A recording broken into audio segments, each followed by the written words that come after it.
પાદરાના નવાપુરા વિસ્તારમાં આવેલ મંદિર ખાતે મહારક્તદાન કેમ્પનું આયોજન કરવામાં આવ્યું હતું, જે કાર્યક્રમમાં પાદરાના ધારાસભ્ય ચૈતન્યસિંહ ઝાલા સહિત મહાનુભાવોની પણ ખાસ ઉપસ્થિતિ જોવા મળી હતી।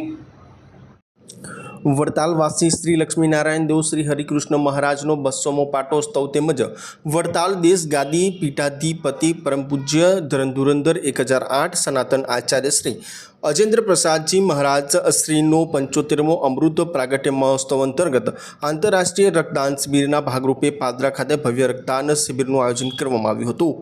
પરમ પૂજ્ય ભાવિ આચાર્ય શ્રી નુગેન્દ્ર પ્રસાદજી મહારાજની પ્રેરણાથી આંતરરાષ્ટ્રીય મહારક્તદાન શિબિર દેશના અનેક સ્થળોએ તથા Australia, Canada, England, Dubai, America સહિત અનેક સ્થળોએ તારીખ 17મી માર્ચના રોજ આયોજન કરાયું છે।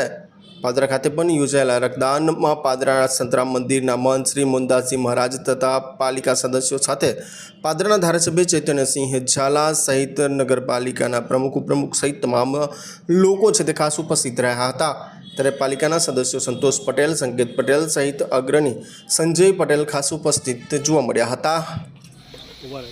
બધાને જય સ્વામિનારાયણ। ભગવાન શ્રી લક્ષ્મીનારાયણ દેવ તથા હરિકૃષ્ણ મહારાજ વડતાલ દીસોદય મહોત્સવ તથા પરમ પૂજ્ય ધર્મધુરંધર શ્રી 1008 આચાર્ય મહારાજ શ્રી અજેન્દ્ર પ્રસાદજી મહારાજના 75મા જન્મદિવસ નિમિત્તે અમૃત મહોત્સવ અંતર્ગત આંતરરાષ્ટ્રીય મહારક્તદાન કેમ્પનું આયોજન કરવામાં આવ્યું છે। સમગ્ર વિશ્વમાં 7 દેશોમાં England, Australia, Bharat, Canada, Dubai વગેરે દેશોમાં આયોજન કરવામાં આવ્યું છે એક જ સમયે, અને પાદરામાં બી સારી રીતે આયોજન કરવામાં આવ્યું છે નવાપુરા સ્વામિનારાયણ મંદિર આગળ, અને મોટી સંખ્યામાં ભક્તદાનો રક્તદાન કરવા આવી રહ્યા છે।